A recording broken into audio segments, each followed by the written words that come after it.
Let's be honest. At 15, did you really know what a quantity surveyor did? Actually, had you ever even heard the words quantity and surveyor used together at the age of 15? The answer is probably not. And to confirm that theory, take a look at our analytics over the last 2 years. Over 200,000 views, and not one of those was in the age bracket of 13 to 17-year-olds. Yes, you heard right. Zero, zilch, nada. So, is that all about to change? Is the government proposing a GCSE in quantity surveying for all high school students in the UK? Well, before we dive into today's video topic, liking this video helps us know that you enjoy this type of content, and subscribing to our channel really means a lot to us.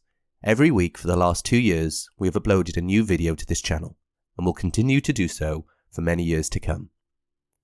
According to Parliament, there is a limited engagement with skills related to house building in the school curricula.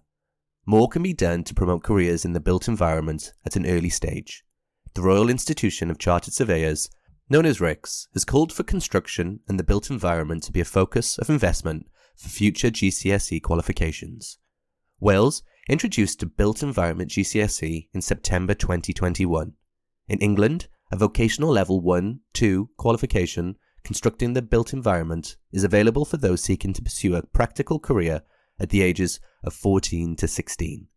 But it looks like more will be done. This is a direct solution to getting more people into the construction industry. In the same article published by the UK government, they identify the roles with the most severe shortages, with quantity surveyors being amongst those listed. Since this announcement, there have been calls saying that the GCSE age is actually too late to capture young people's interests.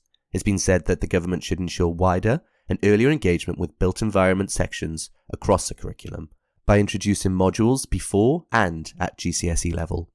Now, although this would be preferable, introducing a construction GCSE is a start, and to give you a better understanding of what will be taught, we've itemised the subject content for the built environment GCSE currently taught in Wales.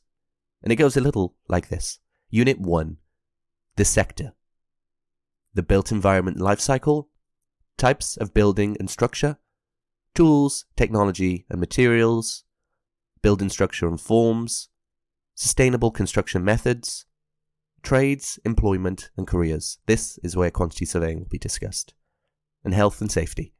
Unit 2 will consist of designing the built environment and constructing the built environment. And finally, Unit 3 will consist of planning the design stages of buildings and structures, construction processes, well-being of communities, post-occupancy evaluations, building maintenance and repair, change of use, and changing practices. Hopefully, introducing this GCSE will at least make teenagers aware of the possibilities within the construction industry, and more importantly, get us a few more views in that age demographic range. I'm joking, of course. But to answer the original question, is the UK proposing a GCSE in quantity surveying? No, not specifically quantity surveying, but our profession will be discussed in the classroom, which will hopefully inspire kids to consider quantity surveying in the future. If you are one of those people, we'd love to hear from you in our comments below. Metroun, a commercial hub to your business.